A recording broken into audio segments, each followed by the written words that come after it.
Noel Clubb here on Spank Sports World Network on Zingo TV channel 250.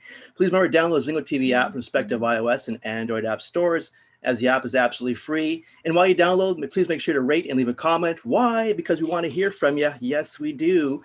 And Zingo TV is also available on Google Chromecast, Amazon Fire, and Fire TV sticks. Roku and Roku sticks also available on all smart TVs from 2016 on forward. So welcome to the show, everybody. Welcome to Knockout Show. And let's introduce today's Knockout panel. So first, coming up, he is. There he is. He is a longtime iconic Canadian sports anchor and commentator, and of course, a former Canadian amateur boxer, by the way. Please welcome the one and the only Mr. Joe Tilley. Welcome, Joe. Hey, Noel. Good to see you, buddy. Good to see you, man. Good to be on this very esteemed panel. This is awesome. It is, isn't it? I just love doing this stuff every week. So I work. Yeah. It's a lot of fun. Yeah, it is for sure. Yeah, don't miss it. Don't miss it. And what's new with Joe?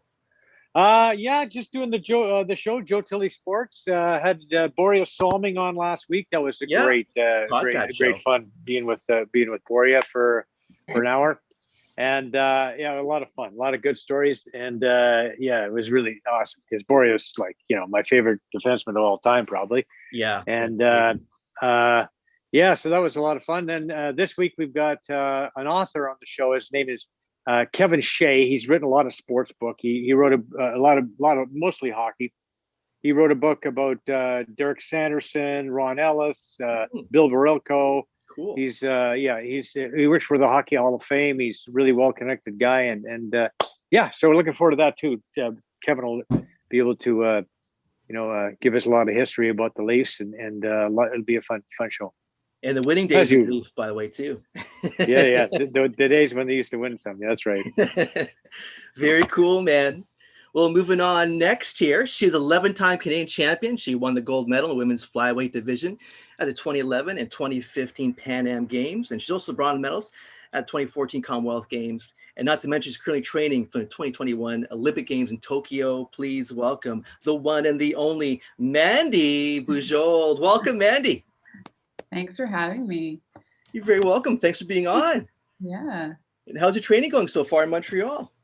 It's going well. We're here for a couple weeks, so train, eat, sleep. It's kind of nice. But yeah, we're getting ready. It's nice to finally have some dates and a target to work towards. So yeah, exactly. It's going really well. And how's little KO doing these days? She's doing good. This is my first time away from her for this long, so it's tough, changing from athlete to motherhood, and trying to combine both. But no, we're making it work. I'm super lucky to have a really great support system. My husband, my mom at home. So I know she's in good hands. So that helps. Definitely. Mm-hmm. Oh, very cool. Very cool. And yeah, good luck on the training and all. But yeah, we have a lot of faith in you, so not to worry. We're supporting you. And next on this very cool, awesome panel today, he's a 10-time Canadian flyweight champion and also not to mention 2-time Olympian. He's also the owner of Hollywood Filane Sportswear. Please welcome the one and the only Domenic Filane. Welcome, Domenic. How you doing, sir? I'm doing great. Thanks for having me back on, and it's always a pleasure to be on here. Absolutely, and it's a pleasure for us to have you on the show as well, sir. Thanks for coming on again. Thank you. Always a pleasure. Always a pleasure. And next on this awesome panel, he is also 8-time Canadian champion, and he's also the 1986 bronze medalist in the Commonwealth Games. Please welcome Mr. Steve Beaupre. Welcome, sir. Welcome. Thanks for having me. Yeah, it's an honor to be here. And I love your backdrop today, sir. I love the backdrop. Yeah, it was when I was up in Jamaica back in. It was actually '92 because the Olympics were on, the Winter Olympics though. Right. So yeah, we were watching them there. But I went this resort, and this guy was training. He had a gym. He had a nice gym. I should have took a picture of that, where he had a nice ring outside, and it was encased in canvas. So, but I didn't get a shot of that. I should have taken a shot of that. We asked Domenic for the photo. I think Domenic might have the photo somewhere. Yeah, he's got it. Otherwise, Dom's got all the photos. He is a photographer for Canada, that's for sure. When it comes to boxing. Yeah. And next, he's a former Canadian Commonwealth boxing champion and a former welterweight, light middleweight, super middleweight, professional boxer with a fight record of 33 wins, 18 KOs. Please welcome the one and the only Donovan Boucher. Welcome, sir. Oh, it's a pleasure once again to be on with you, Noel, and the rest of the crew. It's a pleasure, and just here enjoying time, enjoying life. You know, I mean, we only got one life to live. I'm trying to enjoy it to the best of my ability. That's the attitude, man. Right on. I love it. So yeah, so you know, a little bit later on from today at 7 o'clock, we're having a reunion. It's a boxing reunion that I started 10 years ago. Oh, is that right? Yeah, it's going on. We want to have you on later on. Get your number, so send you the link. Cool. Yeah, send you guys the link. Joe, Tilley, Mandy, you know, I'll send you guys a link if you guys want to get on. We're gonna have good guys on. We got Nate. We got Lennox Lewis coming on tonight. We got Tony Morrison. We got, you know, Mike Strange. We got Domenic Filane. we got So we're doing it virtually. This is the first time we're doing it virtually. So I don't really, you know, I know how it's gonna work, but hopefully, you know, we all could get on. And yeah, so it's going to be a pretty fun night and a positive night, you know, for boxing, for all the boxing, you know, it's a boxing family. So we all stick together and we're going to make it work. It's 7 o'clock tonight, you said, eh? 7 o'clock tonight? 7 o'clock until, yeah, we try to get until 9 o'clock. I don't know how Zoom works if you get for 2 hours. You better figure it out by 7 o'clock. You're going to get in trouble if you can't get on. Yeah. I'm gonna do my best. I'm gonna get on and I'm gonna send you guys all, you know. Sounds good. Cool. That'd be fantastic. Actually, I'm sure it's 7 o'clock, but I'm done by 8 o'clock, so I'll jump on right away. That'd be fantastic. Yeah, absolutely. I get you guys in. There's a lot of guys. We got over 30 guys. We got guys in the States. We got guys in the States. We got guys in Africa. It's about 11. It's about 11 o'clock now in Africa, but he said he'll still get on. You got the Iceman coming? Eh? The Iceman? The Iceman? Yeah. No. The Iceman. Which he's one? He's a guy from the States there. Scully. Yeah, Scully. Oh, I know. I didn't get. I don't have his number or nothing like that. So I don't know. I'm not really sure. I'm no idea. We'll get him next time. It's all right. Yeah, we get him next time. But yeah, so it's gonna be a fun night, and we're looking forward to it. So you know, I come on your show first, and we're gonna have a good time today, and we're gonna do it later on. Right on. Nice. Guess we're like the prelude, the warm up for your show later on tonight. Yeah, the warm up. Exactly. Yeah, where's the warm up act? That's all we are. Okay, cool. It's all good. And next, she's a former 2-time Canadian flyweight champion. She's also a silver medalist in the Women's Continental Championships, and she's the owner of Fierce and Fit Boxing. She's also going to be representing Guyana in the 2021 Olympic Games. Please welcome the one and the only Davina. Welcome. Thank you. Thanks so much. I'm happy to be here, guys. Thank you for the invite. So how you doing? What's new with you these days? Same thing. Just training for Rio. Sorry. Oh, that was my last one that I wanted, but didn't happen. So training for Tokyo, and yeah, just living the life the best that you can during COVID. Well, exactly. Right. Make the best of it, like we all said. Making the best out of every opportunity. Yeah, exactly. Yeah. Keep forging ahead, right, folks? Keep moving ahead. That's the plan. Okay, and moving on. Is that it for the day? Yeah, so it is. We're waiting on Billy, but Billy didn't show up. Anyway, moving on. Stuff happens, right? Life always happens. We'll start off with some world boxing news first, and we'll move on to you guys, of course, right after this. So what are your thoughts, guys? Oscar Valdez won last night in 10th round knockout victory over Miguel Berchelt in the junior lightweight division, junior lightweight title. Folks, what are your thoughts, your insights of the fight last night? And guys, just fire away at me. Just fire away. Yeah, let me go first. Listen, I just want to say, Browner, that fight was that was a tactical fight on Browner's part. You know, he tried to fight like Mayweather. I could see a little bit of thing happening there. But yeah, everybody on social media say that the other dude won. Santiago. Yeah, Santiago. Yeah, Giovanni Santiago. Yeah. I was watching that fight. You know what I mean? I thought, hey, listen, man. For a 4-time world champion, I think, listen, he got the nod because I thought that maybe they saw something different, the judges, and you can't. Everyone think that Santiago won. but I don't know. What's your opinion? I don't know. I think that, you know, I mean, he got the decision because he did what he had to do as a champion, as a former champion. You know, I mean, him going up weight and coming back down, all the problems that he have in the sport, the drinking, the, you know, I mean, all the other stuff that he does. You know, I mean, a problem child, but, you know, I mean, he said he's making a turnaround in his life, and, you know, I mean, he's kind of showed a little bit there last night. So I thought he did a good job for what he went through. Yeah. But if you turn it around, you got to make the weight, man. You got to make the weight. Well, he made the weight. He made the weight. And Broner did. Yeah. Broner in the Broner fight. I didn't watch the Broner fight. I was watching the highlights for that, but me too. A guy we met at the 1999 Pan Am Games is training Broner now. Gerald Tucker's his name, and we watch what they've been doing, and they've been really disciplined in what they're doing and staying out of trouble, which is great for Broner. And, you know, it was a good comeback fight. But going back to your fight for the Valdez fight, that's the question you were asking right out the bat. We knew that was going to be a great fight. You got two Mexicans going, and you know how Mexicans are. They don't stop, keep going forward, doesn't matter. And fighting for the nation's pride. And it was a great fight.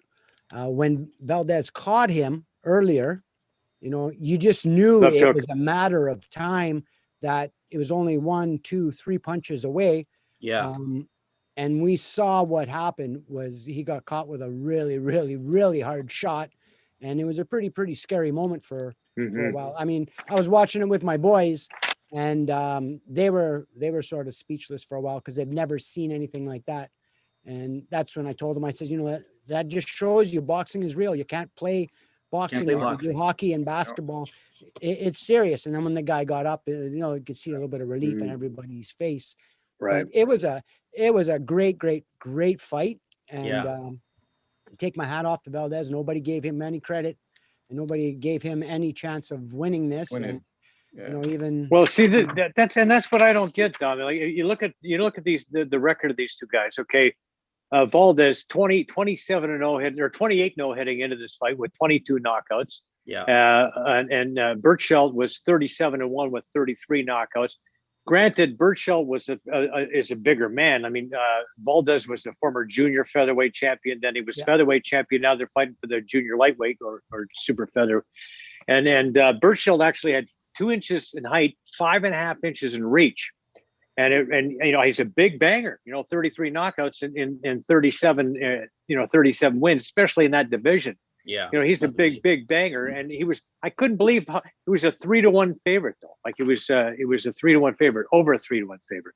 And even like the president of Mexico, before the fight was tweeting Bujold that day, congratulating him ahead of time on his big win coming up over Valdez. And Valdez is a fellow Mexican too. Granted, I mean, he lives in the States now, but he's a Mexican as well. And I mean, that couldn't have felt really good for Valdez. But you know what? He fought a beautiful fight. I thought he boxed extremely well. You know, and you talk about how Mexicans like to move forward, but you know what? He did everything right, and he made Bujold miss. He made him pay. His jab was fantastic. That first left hook that he landed just crushed him. And I think the fight was over right there. He landed some uppercuts later. And then, of course, that shot that he decked him with, I'm talking about in the 4th round when he landed that first left hook. Yeah, exactly. But that shot that he knocked him cold with was wow. Well, you know, we talked about big left hooks last week. You know, great left hooks. That was a great left hook. Oh my God, that was nice. And he was switching too in that last round, which is really confusing for Bujold as well. But man, I thought Valdez fought an absolutely perfect fight. He's always been a guy to be reckoned with. Didn't get enough respect, and this is what happened when you don't give another guy enough respect, right? Correct. Exactly. Comes back to haunt you. Exactly. I watched the highlights of it, so I didn't see the whole thing play down, but I can see the highlight reel coming out right now with that left hook that he landed at the end. Right, like it was a beautiful shot. The guy was coming in, he was overreaching on all of his punches, and he was just stepped back, and he just caught him with, it was just perfect timing. So yeah, it was a nice shot. Agreed. Absolutely. So move on to a question over for the ladies here. The two ladies here on the show, eh? So being a female boxer, what are some of the greatest challenges you ladies have in the sport of boxing? What are your challenges you guys face right now during your time in boxing? We'll go with Mandy first. Sure. I mean, I think this is different. I think it's changed over the years, right? Like when we first walked into a boxing gym, for me anyway, there weren't that many women involved. There were still gyms that didn't have women's boxing. So yeah, I'd say back then it was a little different. Like I remember getting kicked out of the ring. I was sparring. I didn't do anything wrong. I got kicked out of the ring, and just because I was female, right? They just didn't know how to coach me. They didn't know how to approach a female in the ring. But I think a lot of that has changed. I think like obviously now it's different, right? Like yeah, true. You can be a girl or a guy. You're still in there as long as you're there for the right reasons and you can prove yourself. Then I don't really think there's that much of a difference. So yeah, I think for me, like it's been really neat over my career to see that shift and to see, women's boxing, earning that respect, getting that respect. We didn't have the opportunity at the beginning to be in the Olympics. Now we do. Now, in the next games, not this one here, but the next one, it's basically going to be an even split between the amount of women and the amount of men at the games, right? So I think there's a lot of really good things moving forward. I mean, women's boxing and the professional ranks right now is on fire, right? After 2016, you had the likes of Clarissa Shields, you had Katie Taylor, you had Michaela Myers, all these girls turned pro, and they really just brought the attention over to the pro boxing as well to show that, hey, look at these really good amateurs and look how quickly they're becoming world champions, right? So now they're fighting on a lot of big cards. They're bringing attention to women's boxing, and they're doing some great things. So it's really nice to see things evolve and to see things change. And I think people are just they're excited to watch women's boxing. There's a lot of really exciting matchups that can happen. Correct. I think Brackus is another one coming. They're doing that rematch.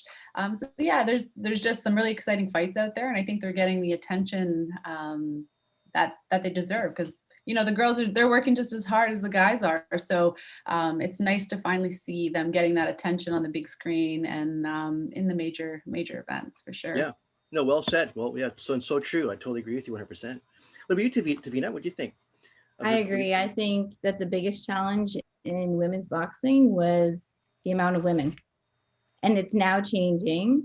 So me and Mandy, we were training partners, and then we became opponents. And it was like when I wasn't on the national team, the only one who I could ever have a competition with, I think me and Mandy had, I don't know, like 5 or 6 different competitions together, because the amount of women out there to compete with was very scarce. And then as you get on Team Canada and compete all over the world, the doors open up, because then you're able to compete at the highest level of each country, things like that. So that helps you grow. And it's really neat, just like what Mandy said about all the different amateur women who are now turning pro, and to see them it's entertaining to watch them on there, and to just know, hey, you know what? I was beside them once, and now they're up there on the big stage getting the respect that they deserve. And it's nice to see that there's 5 Olympic weight categories now versus 3 when it first started. Yeah, exactly. 2012 was the first female Olympics, and look at how far it's come already. Yeah, it's exciting to see where women's boxing has come. It really is, because we were in the gym seeing it from the ground up, from the grassroots. Chris Scott and myself, he was another member of the national team. In 1996 we went to the first men's and women's boxing match, and it was in Sweden, sort of boxing tournament. Remember that was the first time men and women went together. Now, it was sad to see the women on our team, like there was Tammy Delaforest. I don't know if you guys know those names. She's from out west, and a few other girls that were on the team. They got there. There was zero respect for women's boxing, zero. And it was sad to see. We were doing our thing. There was only 2 of us because we needed the fights before the Olympics. We went with the women, and it was sad to see that they had zero respect. Also, it was it's neat to see that when we first went on this trip, there was, just little little adjustments that had to be made with the women. We were going to the fight venue an hour before to get ready for warm-ups and all that stuff. But they found out that the girls need a little bit more time because there was a lot of other things that the coaching staff did not know about. And they've got to braid their hair because their hair's down to their ankles. They're braiding, like, just different little things like that. So to see where it came from zero respect to now Canada's major hopes in the Olympics are the women. You know, it is so exciting to see that. So I guess I'm the first female going for Guyana. So nice. Okay. Wow. I had Congratulations. idea. That's huge. Awesome. Thanks. But I think even that, like back then, like when it started, Canada was just, the women were dominating too, right? At the beginning, right way at the beginning, Canada was dominating. I remember we had a girl in our club, and she went, I think, with you, and she dominated. She just won everything, but she quit. I was like, wow. And it was just when the women's boxing was starting. I was like, I mean, she could have been world champion, right? Right. And I think this is how good this kid was, right? But I think even when I was like on the team and I wasn't part of that like pioneer group where like Donna Mancuso, Rachel Bird, you know, there were some other girls back then. But even when I started on the team, every time we would go to world championships, we were in the top 3 in the world, like worldwide. Like you didn't want to draw Canada. And now what's happened is that, you know, the sport, they've started to really develop the juniors and the youth boxers at an international level. You can now go to a junior world championships as a female. Like I never had that opportunity as a youth. You imagine now these girls go into a senior rank. They're 19 years old. They already have over 150 fights internationally. They've won a world title or a continental title or a European title. And now Canada, we have nobody at that young age group. So we're not developing anyone. Like who's going to come when I retire? Who's going to come up when these girls retire, right? Like there's nobody there getting that experience so that they're there to step in. So that's why I think, you know, we're falling behind now, and it's changing. The people who are taking that opportunity to send those girls out there, they're the ones that are going to come out on top later on. The other countries are coming up in Canada. If they want to stay on top, they have to keep rising, or else everyone else is going to. Yeah, you're right. Yeah, that's what I've seen in the women's. They're now competing with Canada. Yeah, other countries and the Americans. Cuba never even had a female team, and now they're allowing some of them to get into the gym, things like that. So other countries are opening up the doors for women too. So how did Canada go from a front runner to trailing like down the line? Like how did that happen? Like what happened to the Canadian women's boxing that it would I think it's funding fall back opportunities. Well, it really comes down to, I think, the experience, right? Like we were one of the first people, like you said, Dom, like when there was an opportunity for women to start fighting, we were there. We were the #1 people there. Like even when I first got on the team, we were traveling to 5 or 6 countries a year. We were out there, we were getting that international experience. We were always getting exposure, and far ahead of all the other countries. I remember talking to the US team when we would go to continentals, they never traveled unless it was a continentals or a worlds. And they'd always be like, oh man, you guys get all these tournaments, you get all this experience. And now it's like reverse. We're always watching them go to tournaments. They're over in Europe right now. And it's like, we're sitting at home kind of wondering, okay, well, what's next? Seeing you on the team, Mandy, gave me motivation to get onto the team because I seen you traveling to all these different countries.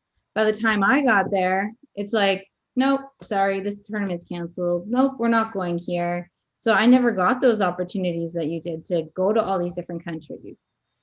So yeah, Canada just started fading on getting the experience and getting out there. And it's not just the women's boxing. It's the whole team. Yeah, men's, the whole system, team, men and women. The whole system is broke.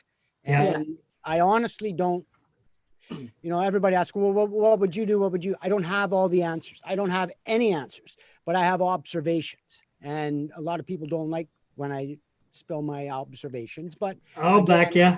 Yeah, there's a lot of guys that will back me. Yeah, and I got you too. It's just, it's a broke system. And again, they don't go back to there's a lot of people that don't want to respect any of the knowledge that the older generation had. You know, you got Adrian Teodorescu's, your Joe Sandulos, they're all gone. They're Matt Mazurski's, they're gone. The A.B. Pervins, these were guys that were instrumental in my growing up, and people seemed to listen to them. They didn't agree with everything everybody had to say, but at the end of the day, it was just an argument, and then boom, what's best for the sport, and they move forward. Nowadays, you don't see that. You just see a lot of politics and a lot of no, I know what's going on, and that's the way it's going to be. And the athletes hurt, the sport hurts, and that's got to change first and foremost. Because in the old days, you drew Canada, whether it was a woman or a man's tournament. They're saying, "Oh man, I got Canada. That's going to be a tough fight." Now they're going, "Whoo, Canada! I got Canada." Yeah, you know, it's an except easy for, fight. Except for Mandy's case, they'd be, "Oh my God!" And except for Mandy's case. Sorry, man, I'm and not Tavina, saying Mandy. Yeah, Tavina, no way. Well, no. Tavina's a tough draw for Guyana now. So I mean, right. Yeah. So now, listen, are you guys in the same weight class, Mandy and Tavina? We are now. Yeah. Okay, so you're going to be potentially fighting each other in Tokyo. When I was on the Canadian team, I was 48 kilos, but there's no Olympic category for 48. Right, got cut. That's right. Okay. Yeah. So why did you leave? Why did you leave the Canadian team? I didn't leave the Canadian team. So in 2016, I was going for Rio, but then I fell short at the Canadian trials. Okay. So I started the non-for-profit Fierce and Fit special needs team. And then Guyana, they seen that I was going for 2016 games, and then they asked me if I was representing Canada in 2020. I was like, actually, I'm not. Like, would you like to step on the stage and represent our country? I was like, heck yeah. How did you qualify for Guyana? So my dad is Guyanese, and then I went down there, fought in a couple of tournaments, bada bing, bada boom. Really? Nice. Yeah. Way to go. So they do have female fighters, but none of them were at the Olympic level. Gotcha. And a lot of our fighters are doing that, right? Representing other countries that they. That's Dwight true. Fraser. Dwight Fraser's boy. Yeah, Dwight Fraser's fighting for Jamaica, I believe. Yeah. Very true. He went to Jamaica. So I went down to Jamaica. Sorry, a couple Josh times. Fraser. Dwight, not Dwight. Josh Fraser. Sorry. His son. Yeah. I went down with Dwight Jr. some training camps in Jamaica, and that was nice. Nice. Right. Yeah. That's awesome. Yeah. Yeah, actually, I was also building that point you guys mentioned earlier about. I mean, even Mary Spencer went to the United States to try to make the American team. Oh, wow. She was a Native American, right? So 2019, she went. Oh. Yeah, like Canada is such a huge country. So, and there's only one that can make it. Mandy made it, and there's other countries that don't even have people who are going. So why not take advantage of your heritage? Yeah, sure. Yeah, makes sense. Like I work just as hard as somebody else is trying to get there. So it doesn't make it any different if I'm representing Canada or Guyana. I'm still out there to show my talents and my dedication and what I work for. How many women are going to Tokyo? Is Melinda Watford going, or? I think so. Melinda's not no one of the Olympic weight classes. So for Canada, we have myself, Carolyn Vare, Irene, I don't remember her last name, Miriam De Silva, and Tamara Thibault. So these are the people that are going to the qualifier. So no one's qualified for the Olympics yet. Right. This is a qualifier for the Olympics happening in May. So so nobody's qualified yet. So out of those four, maybe two of them have really good experience there. It depends. So Carolyn Vare used to box at 60. She had some pretty good results at 60. She's now dropped to 57. So it can come down to a draw. She's a tough opponent in that weight class. Tamara Thibault, I mean, she's one of the top girls in that weight class. She got a bronze medal at the World Championships in 2019. She's a gold medalist from Continentals. I think she's got a very good chance of qualifying. Irene, she's newer on the team, but again, she's tough. She's won a lot of tournaments within the Pan American countries. Miriam's been around for a while. I think she got a bronze at the Pan Am Games, and then got upgraded to a silver because of a doping violation. So I think, you know what, honestly, I think our girls all have a really good shot. It's, especially, I don't know, each weight class has different like amount of people that can qualify at the games, depending on the weight category. So, a good draw can go a long way in getting you through. Luck of the draw. Yeah. Yeah, exactly. Luck of the draw. So for that, one more question. For that tournament, Mandy, is it the top 3? Top 4? Not necessarily. Every weight class is a little bit different. I think for most it's 3. Some weight classes are 4 though. So it really depends on the weight class. So will they fight off for the bronze? They will, yeah. Okay. Yeah. And then even so I think now, so they've actually canceled the second qualifier, the world qualifier, which was supposed to give, another 5 or 6 spots in each weight class. Now they've decided to divide it up per continent, which I'm not sure I quite agree with, but anyway. So now that'll go down to, it sounds like a ranking as opposed to. Yeah, I wonder how that works with the ranking. Yeah, good point. Well, yeah, the rankings are already out. So basically they give you points for a certain amount of, they're looking at the 2018 World Championships, the 2019 World Championships, and for us, the Pan American Games, and then the Continentals. So you get points for those events. Continentals will have the most point value. And then they'll just pick the next person in line. So yeah, it's kind of tough. It's kind of like the way they did it in 2012, I guess, a little more similar to that. But I know that it hasn't been approved yet. AIBA is actually fighting back. So AIBA is not hosting the qualifiers because they've been suspended. So it's an IOC task force that's doing it. So they're kind of fighting it a little bit. So I'm not sure what'll come of it. Yeah. Where are the qualifiers at? Argentina. Okay. Buenos Aires. Well, good luck, guys. Thanks. Absolutely. Good luck, ladies. When is that again? May. It's in May. Yeah, May 10th to 16th. Yeah. So hopefully you guys get to meet in the final, so then you both get to go to Tokyo. Yeah, exactly. That's the plan. Yeah. If you're on the right side of the draw, anyway. /Guyanese. Yeah. Go Guyana. Yeah. All right. Guyana just be happy that they made the map. Like, yes, you made it. Really. Be the first time ever, I think. Yeah, I agree. Yeah. I was sharing with you guys, but I used to be on the board for Boxing H.E.R for a while, and I used to be part of high performance team for Ontario. Getting back to the point guys made earlier about the lack of development in the province, which I agree. So we'd actually address it for a little while. We formulated a B team, B squad, C squad for Canada. And we got things, so with myself, Socrates for the coaches, would assemble basically a roster of talent we thought are like the next future representatives for Canada as time goes on. But when I left, I seen the ball got dropped and it just never got picked up again, because I thought it was a good program we had in place of having athletes lined up in a B spot position, C spot position to potentially get more experience internationally to fight and one day, be the next Mandy Bujold and the next, whoever. But for some reason, the ball got dropped, and it's been dropped for a long time, and nothing's happened since that time. So it's kind of sad, because we had a good program, good plan, but the ball got dropped for some reason. So I don't know why it happened. That's my little point on that.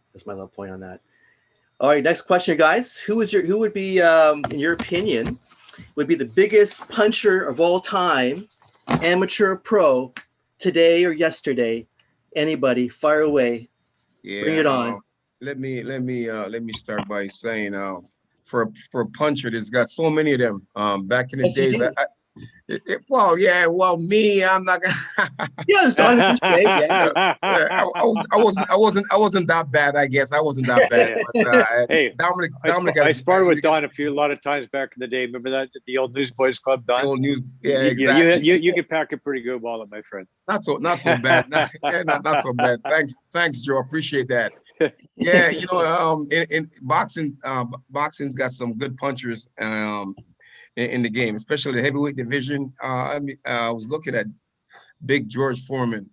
I see Big George Foreman when he fought Ali, and those monster days, the 70s.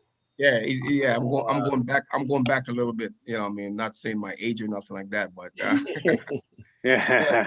So Big George. You got a lot of good punchers. You got Big George Foreman. Tyson was a hell of a puncher too. These guys are good punchers, and Sonny Liston. Sonny Liston. Yeah, Sonny Liston was a hell of a puncher too. So these guys, and I think they had smaller gloves too when they're fighting. I think they were 6 ounce gloves. Yeah, 6 ounce glove for the heavyweights. 6 ounce? Is that insane? Serious? 6 ounce. Is that like not an MMA glove? No, yeah, not much difference, right? No, It's exactly. like those little leather bag gloves you used to It's get a at small the glove. fair. Yeah, Everlast. Yeah, it's funny. It's crazy. It's crazy. But yeah, I'm in England. I'm fighting with 6 ounce glove also too. I'm like, wow, man, this is not North America. North America is 8 ounce glove for welterweight. Right. But in England, 10 ounce for heavy. Yeah. Yeah, they're using 6 ounce glove for welterweight. Holy. So I was just like, yo, I was fast, but I was so much faster. Yeah. So much faster with a smaller glove. I'm like, yo. So I try not to get hit. Whatever the case may be, try not to get hit because those gloves would cut you up when those gloves hit you. So all the guys that I'm fighting over there in England, they've been cut after the fight. Get cut. I'm so lucky that I haven't got one cut in boxing. My 40 pro fights, I haven't got one cut. But knock on wood, I got lucky. But yeah, back to the heavyweights, man. I like Big George. Big George, right on. In his monster days, yes. Monster. Yeah. Oh, killer. Yeah, you know who's a good hitter puncher too is Teofilo Stevenson. We never get a chance to see him as a pro, but the big Cuban, Cuban heavyweight, Teofilo Stevenson. Yeah, he starts just about every opponent he ever had in the Olympics. 3 Olympics, he won 3 Olympic gold medals, and he never lost a fight and knocked everybody out. Yeah, I've seen him at the 1986 World Championships. Yeah. Oh, did you? And he won. Awesome. He won. Yeah, it was in Reno. Cuba was there, so yeah. It was good. Yeah, he was a legend for sure. Absolutely. Yeah, he was a good puncher. All those old ones were at that 86 ones. Everyone, those ones. The last, I think that was the last time they went to that big team there, and they all just cleaned up. Just knockout artists. How about you, Dominic? Well, I like to stick with the amateur stuff because that's pretty much all I know. Right on, but the amateurs. Punch you seen the amateurs. We had a guy on our team, Greg Johnson. They called him the Cool and Deadly. Yeah, Greg, yeah. And every time he stepped into the ring, you knew it was either going to go to a decision where he's not going to win because he got tired at the end, or he's going to knock the guy out cold. And usually he knocked the guy out cold. And he had the Cool and Deadly thing was he would switch and hit you like he's in one stance, and then he'd switch over and catch you with a hook. He hurt some guys and dropped some guys, and it was amazing to watch. 147. 147, right? Yeah. He in the Commonwealth Games, he fought the bronze medalist from the Olympic Games, Graham Shaney, and he caught him with that Cool and Deadly. Australian, Yeah, and it was something else. And, everywhere you went, you knew he was going to hurt somebody. We went to Jakarta, Indonesia and stuff, and he looked like he could hit. He had the body, like he had that weightlifter's body where, you see it in magazines. Just like that. Yeah, the V shape, Just like this. He still looks like that. I know. Is he really? Yeah. Wait. But he could throw, and I would say in our generation, him and Tom Glesby was also a very on the bomb. He had a straight right that if he hit somebody on the chin or on the side of the head or even on the shoulder, he hurt people. So, I like the Hiltons coming up because I watched them all as when I was they're exciting when they came up. Matthew could hit. Matthew could hit. Me and Matthew, in Montreal we had 3 knockouts each, but he got the best boxer because his were more devastating, man. His was amazing knockouts. I'd stop somebody because of an 8 count, right? But his were like out cold. Yeah, and same with Alex. Yeah. Alex could punch. Alex, I think he had over 100 fights. Only lost his last fight when he fought Frank Nolan, and until he knows Frank Nolan, he could hit, he could punch, and he knocked out Alex cold. Second round, I thought we were gonna get mobbed because we're the only this Montreal crowd. Right, and, right. Alex, they love the Hilton Hiltons in Montreal. Yeah, they loved Hilton. Oh. So, but it was his, and then he turned pro after that. So. Yeah, exactly. Well, how about you, Mandy? Who impresses you as being a big puncher, amateur, pro, old time?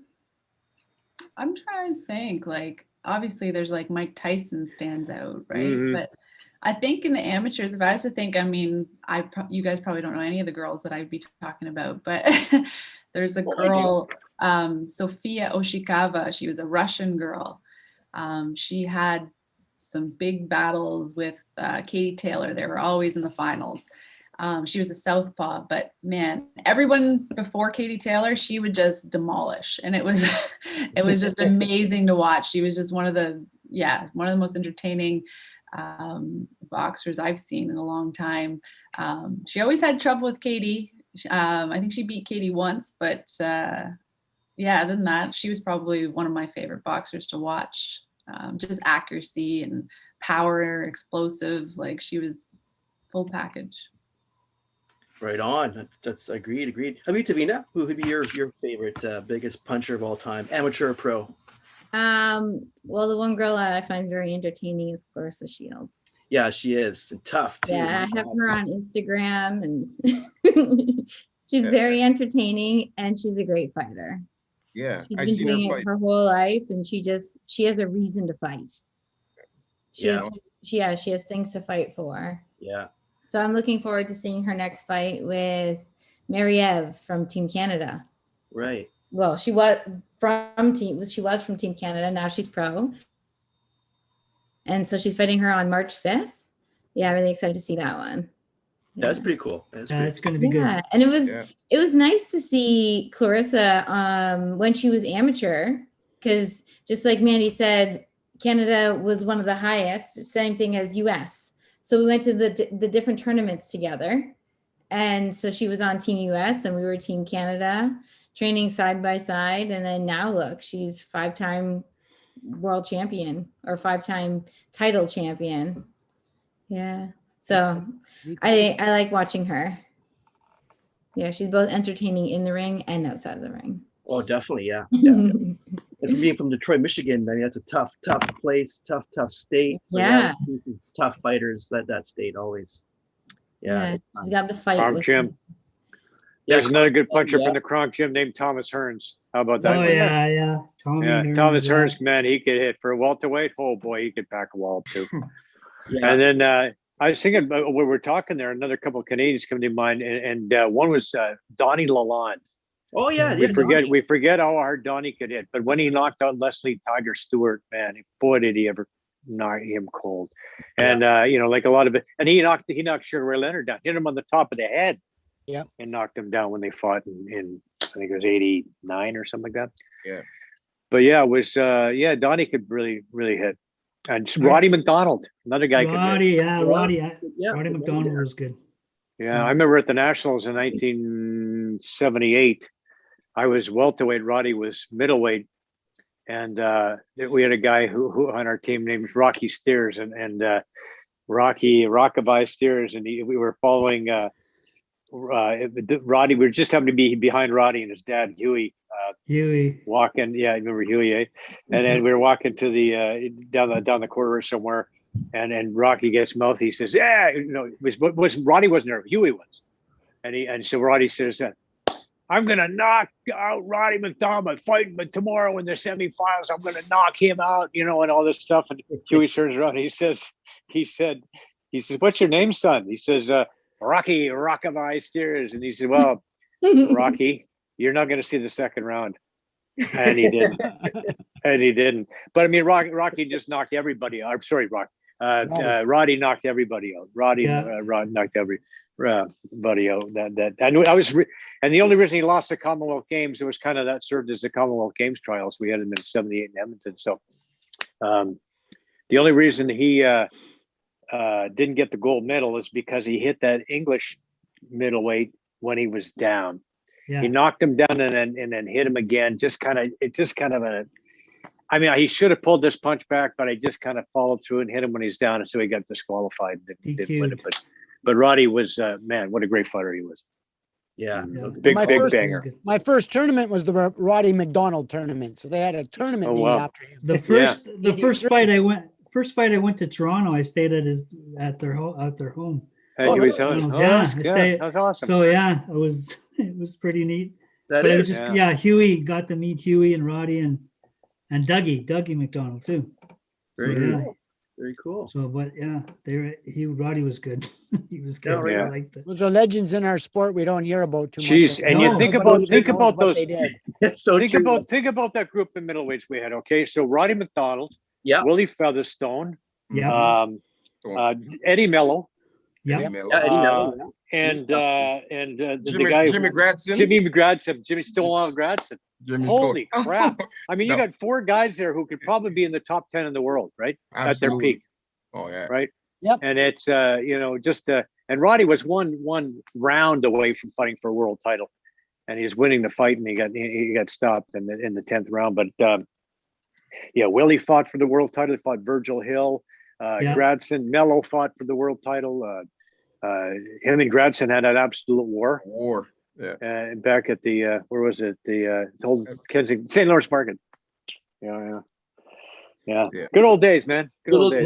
Willie Featherstone. Oh my God, that name. Willie the Hammer. Yeah, Willie the Hammer. Boy, he had a good left hook. Oh. Yeah, exactly. I saw him put a few guys to sleep with that thing. Yeah, absolutely. Hey guys, we're extra on time already, man. It goes by so quickly. So over to Mandy. Where can people check out more about you on social media? What would be the site to check you out on? So all my social media is basically just my name, Mandy Bujold. I'm probably most active on Instagram, but I am on all of the platforms. Excellent. And Steve Beaupre, where can we find you on social media, sir? I'm just on Facebook. Yeah. Just Steve Facebook, Beaupre. Really? Yeah. I'm on what's the other one? Instagram. And no, not on Instagram. Twitter. I'm on Twitter. Twitter. I'm on Twitter as the Native American assassin. So yeah, there you go. How about Donovan? Where can you find you, Donovan? You could find me everywhere and anywhere. I'm on Instagram. I'm on Facebook. 14 accounts on Facebook. I saw him running up. I got too many. I know. I saw you running up the stairs today, listen, buddy. Before we leave, I want to get a shout out to my son, Christian. He turned 18 years old. Big boy. Happy birthday. Right on. Big 18. 18. Cool. He's a big boy. 18 right on. years old. Yeah. This isn't the son that I sparred with. Yeah. 18 already? Oh my God. You want to see him? Come here, Christian. Oh my God. With. He's a big throwing boy. bombs. He's a big boy. Yeah, there you go. Happy birthday, buddy. Happy birthday. Happy birthday, man. Happy birthday. 18. Oh my 18. Wow. How are you, Domenic? Where can we find you on social media, man? On social media, Domenic Filane on Facebook, and Instagram now is Domenic Filane. We've got our website too, hollywoodfilane.com. Everything's all linked to that. And on TikTok, I'm at Hollywood Filane. So very good. Are you on Twitter? Don't judge on TikTok. Don't judge. Yeah, don't judge. Exactly. I see some of your TikTok videos. I like them. Oh, thank you. And how about you, Tavina? Where can you find you on social media? Facebook, Instagram, and YouTube, both under Tavina Coombe. And also for my special needs boxers, it's Fierce and Fit Boxing. Excellent. Yeah. And last but not least, Mr. Joe Tilley, where can we find you, sir? Well, Joe Tilley on Facebook and Joe Tilley Sports. and also Joe Tilley on YouTube. My YouTube stuff is, you can see all the Joe Tilley sports shows on there. At Joe Swiss Tilley on Instagram, at Joe Swiss Tilley on Twitter, and whatever else. I haven't done enough TikTok yet to get the handle. You and I both. Yeah. We're both yeah. I'm a bit of a dinosaur, in that regard, I guess. You're doing well, Joe. Yeah. Well, I'd say so. And also, I forgot to plug the YouTube channel, Filane TV. Yeah, please do. Filane TV. Okay. It's got some good old boxing clips and things like that. More are getting added all the time. We've got, tributes to like Adrian and things like that. Oh, nice. Yeah, very good. Good stuff, man. Yeah, so it's fun to put together and it's fun to watch sometimes. Yeah, right on. Sometimes. Well, hey guys, I'm gonna cut you off there, eh? So thanks, Mandy. Thanks, Steve, Donovan, Dominic, Davina, Joe. Thanks, guys. And thanks, please thanks for the network at Zingo Thanks TV. for having me. Good luck. Good luck. Good luck, girls. Good luck. Yeah, good luck, girls. That was a lot of fun. Thanks. Good to see you guys. Yeah. Yeah, Joe, I'm gonna send you the stuff. Yeah, thanks, Please buddy. do. Yeah, thanks, Donovan. Please do. Thanks, guys. We'll see you soon. Yeah. Okay. Okay. Take care.